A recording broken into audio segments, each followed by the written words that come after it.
Hello, Radhe Radhe. कल हमारे माधव की छठी है और छठी के लिए तैयारी कर रहे हैं, जिसमें हमने कढ़ाई रख दिया है और हम बनाने जा रहे हैं लड्डू। अलसी का लड्डू बनाने जा रहे हैं, जिसमें सबसे पहले हम इसमें गोंद को तलेंगे। और ये हमारा गोंद है, गोंद को इसको हम घी में तलेंगे। और सबसे पहले हम डालेंगे कढ़ाई में घी डाल दिए हैं। अब ये अच्छे से गर्म हो जाए। पहले घी हमारा गर्म हो गया है। अब हम इसमें डालेंगे गोंद, थोड़ा थोड़ा गोंद डालेंगे ताकि अच्छे से तल जाए। ये हमारा गोंद पड़ गया है, ये देखिए कितने अच्छे से इसका लावा हो रहा है। बिना सिथौरे के अलसी के लड्डू की छठी कहाँ होती है, इसलिए भाई लड्डू ज़रूरी है। नहीं लड्डू गोपाल को हो जाएगी शिकायत कि मेरे छठी में लड्डू बना ही नहीं अलसी का, इसलिए लड्डू तो बहुत ज़रूरी है। इसलिए सबसे पहले हम लड्डू की तैयारी कर रहे हैं। उनके वस्त्र आ गए हैं, आभूषण आ गया है, नजरिया भी ले आए हैं, उसकी काजल की तैयारी हो गई है, सब कुछ तैयारी हो गया। अब सिर्फ यही लड्डू बचा हुआ था और ये देखिए मेरा हो गया। इसको निकालेंगे अब हम, ये हमने इतना निकाल लिया है। अभी और है, इसको और तलेंगे थोड़ा थोड़ा डालकर। देखिए मैंने डाल दिया है, अब इसको भी तलेंगे। ये गोंद भी हो गया है, अब इसको निकाल लेंगे हम।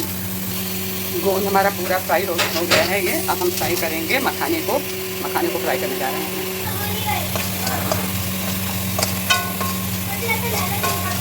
मखाने को फ्राई कर रहे हैं। इसके बाद धीरे धीरे करके बादाम को फ्राई करेंगे, काजू को फ्राई करेंगे। मखाना हमारा भुजा गया है, अब इसको हम निकाल लेंगे। अब कढ़ाई में डालेंगे थोड़ा सा घी, क्योंकि हमको थोड़ा हल्के ही घी में भूनना है बादाम को और काजू को। थोड़ा सा घी डालेंगे, काजू बादाम को एक साथ ही फ्राई करेंगे। काजू बादाम को एक साथ ही फ्राई कर दे रहे हैं धीमे आंच पर। भगवान के लिए कुछ करना हो तो भगवान खुद ही हिम्मत दे देते हैं, शक्ति दे देते हैं और मन भी लगता है।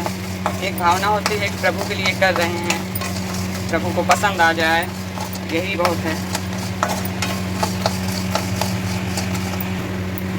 काजू बादाम मेरा फ्राई हो गया है, अब इसको हम निकाल लेंगे। गोंद फ्राई हो गया, काजू बादाम भी फ्राई हो गया और ये करी किशमिश को मैंने काट के रख लिया है। अब चल रहे हैं हम उसको भूनने, अलसी को भूनने जा रहे हैं। काजू बादाम मखाना मैंने तल लिया और गोंद को भी मैंने तल लिया है, करी किशमिश काट लिया है। अब चल रहे हैं कढ़ाई में डालने अलसी को। अब अलसी को हम हल्के धीमे आंच से इसको भूनेंगे। अलसी को भूनने के बाद आएगा नंबर गुड़ का। जब तक मैं अलसी को भून रही हूँ तब तक आप लोगों को एक छोटी सी कथा सुनाती हूँ। एक बार भगवान श्री कृष्ण के सर में दर्द होने लगा, बहुत दर्द हो रहा था। उस दर्द से वो व्याकुल हो रहे थे और परेशान हो रहे थे। बहुत सारे वैद्य आए, बहुत सारी जड़ी बूटियाँ इकट्ठी की गई, उनका इलाज करने लगे सब, नंद बाबा, यशोदा मैया, लेकिन उनके सर के दर्द में आराम नहीं मिल रहा था। फिर उनसे पूछा गया कि बताइए आपका दर्द कैसे जाएगा कान्हा। तब श्री कृष्ण ने कहा कि अगर वृंदावन की किसी भी गोपी के चरणों की धूल मिल जाए और मेरे मस्तक पे लगा दिया जाए तो मुझे आराम मिल जाएगा। अब बड़े ताजुब की बात थी, सब लोग बड़े ताजुब करने लगे कि किसी के चरणों की धूल से कान्हा जी के सर का दर्द कैसे जाएगा। लेकिन कान्हा जी ने कहा कि बस यही एक इलाज है जिससे मेरे सर का दर्द ठीक हो सकता है, और कुछ दूसरा तो मेरे समझ में आ नहीं रहा, आप लोग जो समझ में आए करिए। और सर के दर्द से बहुत परेशान थे कान्हा जी, बहुत व्याकुल थे कृष्ण जी। तो सभी गोपियों के पास जाया गया। एक गोपी कान्हा जी से बहुत प्रेम करती थी, अपार प्रेम करती थी। सबसे कहा गया कि अपने चरणों की धूल दे दीजिए। कान्हा के सर में बहुत दर्द। सारी गोपियाँ दौड़ दौड़ के आईं, सारे काम काज को छोड़कर कान्हा के पास आकर खड़ी हुई। कान्हा ने कहा कि गोपियों अपने चरणों की धूल मेरे मस्तक पर लगा दो, जिससे मेरे सर का दर्द में आराम लग जाए। मैं बहुत तड़प रहा हूँ दर्द से। किसी भी गोपी से कहती ललिता तो मेरे सर का दर्द बहुत दर्द हो रहा है, अपने चरणों की धूल दे दो तो मेरे सर का दर्द कम हो जाए। कोई स्वीकार ही नहीं कर रहा था कि अपने चरणों का दर्द, अपने चरणों का धूल कान्हा जी के सर पर लगाने कोई नहीं तैयार। सब उन्हें प्रभु मानते थे, प्रियतम मानते थे, भगवान मानते थे, सब उनसे बहुत स्नेह बहुत प्यार करते थे, कैसे दे देते। तब फिर बात आई राधा की। राधा रानी को जब ये बात पता चली कि कान्हा के सर में बहुत दर्द हो रहा है और उनको चरणों की धूल से राहत मिल सकती है, आराम मिल सकता है, तो राधा जी दौड़ी दौड़ी आई और कान्हा जी के पास आकर अपने चरणों का धूल अपने हाथों से उनके मस्तक पर लगाने लगी। सब ने कहा अरे राधा क्या कर रही हो, ऐसा करने से इंसान नरक में जाएगा, बहुत पाप लगेगा। वो प्रभु हैं, उनको अपने चरणों का धूल देकर पाप ना करो। राधा ने कहा अगर मेरे कान्हा के सर का दर्द ठीक होने से मुझे नर्क में भी जाना पड़े तो मुझे मंजूर है। और राधा के चरणों का धूल मस्तक पे लगते ही कान्हा का सर का दर्द दूर हो गया। ऐसी थी राधा और कृष्ण की प्रेम, ऐसा था उन दोनों के बीच का स्नेह। बोलो प्रेम से राधे राधे।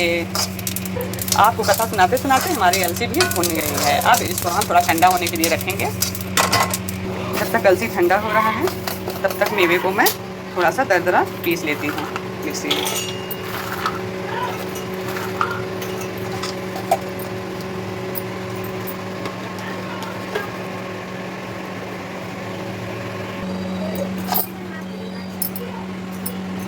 पीस लिए हैं, अब दोबारा पीसेंगे, इससे थोड़ा सा बचा हुआ है अभी।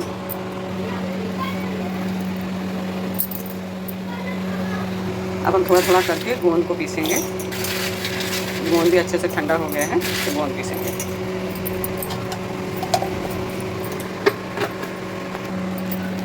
ये गोंद भी हमारा पीस गया है, थोड़ा सा और है, एक बार और पीसेंगे।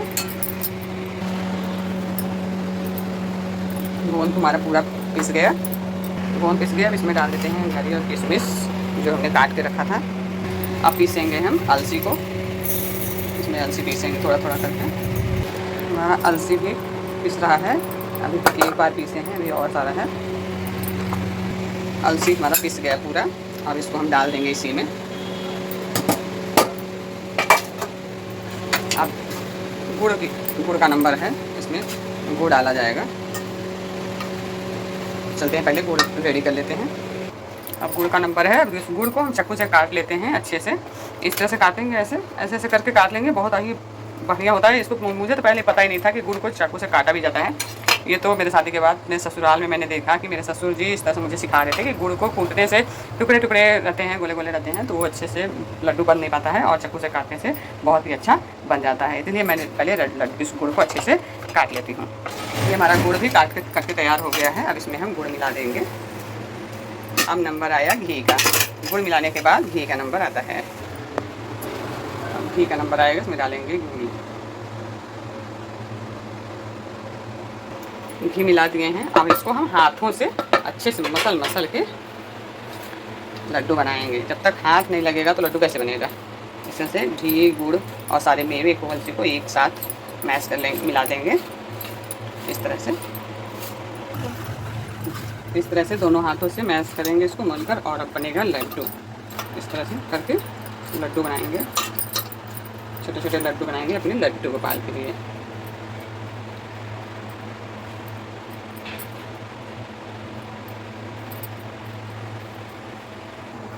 ये बन गया हमारा लड्डू। माधव को पसंद आएगा, माधव खुश हो जाएंगे कि उनकी छठी में ये लड्डू अलसी का मैंने उनके लिए बनाया है। आपको हमारी ये रेसिपी कैसे लगी बताइएगा कमेंट करके, लाइक करिएगा। जिन लोगों ने सब्सक्राइब नहीं किया सब्सक्राइब करिएगा। धन्यवाद वीडियो देखने के लिए। राधे राधे।